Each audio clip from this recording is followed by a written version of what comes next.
nxa sithi niyakhangela i-cost yangikhona ama-computer amathathu.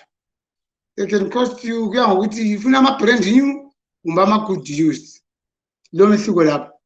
So nxa lifuna ama-good used, we're talking about 350 years to 400. So ama-computer kuphela, we're talking about 1,200. And then ama-USB speaker, hayi lokhu akuduli.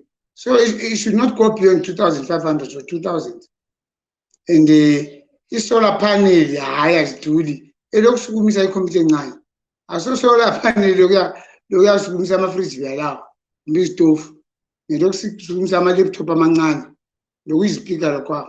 So i-ballpark figure kuya ngokuthi bafuna amakhompyutha amangaki. But 2,000 plus and minus le mali yokugibela ngoba imigwaqo eminingi emakhaya ibuhlungu ndoda. Nxa uhambe ngemoto yakho konke ukuyingasela amathaya. Kodwa ngathi 2 to 3,000. So ezinye izikole abaningi abakwenzayo, ama-former students ayahlanganelana. Bebe babili bebe bathathu. Then i-cost iba lula. Kodwa nxa umuntu ekuhlanganele yedwa, I think it's a bit stiff.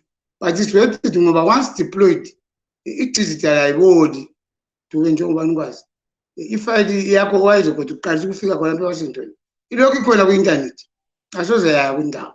So roughly that's the price engasho baba.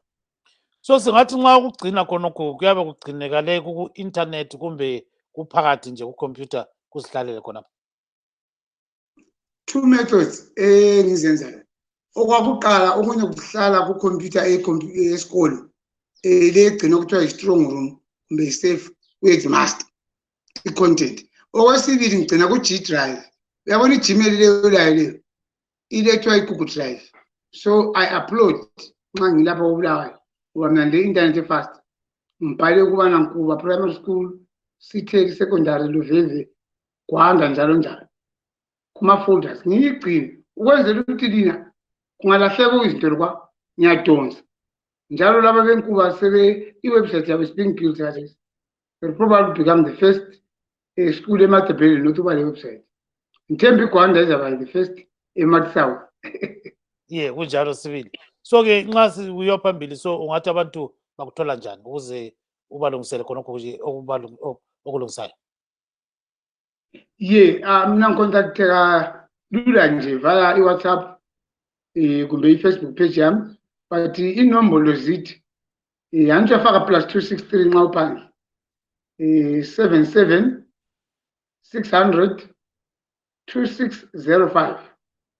Ngizayiphinda njalo 077 600 2605. Kumbe le elula enet 1 ngu-071 400 4,000. 071 400 4,000. Robert Ndlovu. Yeah. Very soon ngiyashare ku-YouTube some of the work that I've done. Ukwenza ukuthi abantu becommente bethi ukuthi nga-improve ngaphi, ngingengeza ngaphi, ngiphendule imibuzo yabo.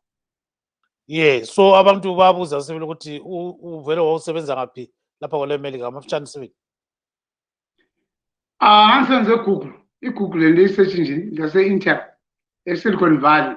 I joined the company in 2004. Then I went to Intel at 2006. Yes, Lapha eZimbabwe telecontract. I-telecontract ekuthiwa under ubaba uShadrack Nkala. Says my mean. Uyamvuza umsebenzi lo engwenzayo. But ngisenze Google and Google. That is like 2004. Akudala kakhulu. Ungabi labo Facebook, WhatsApp.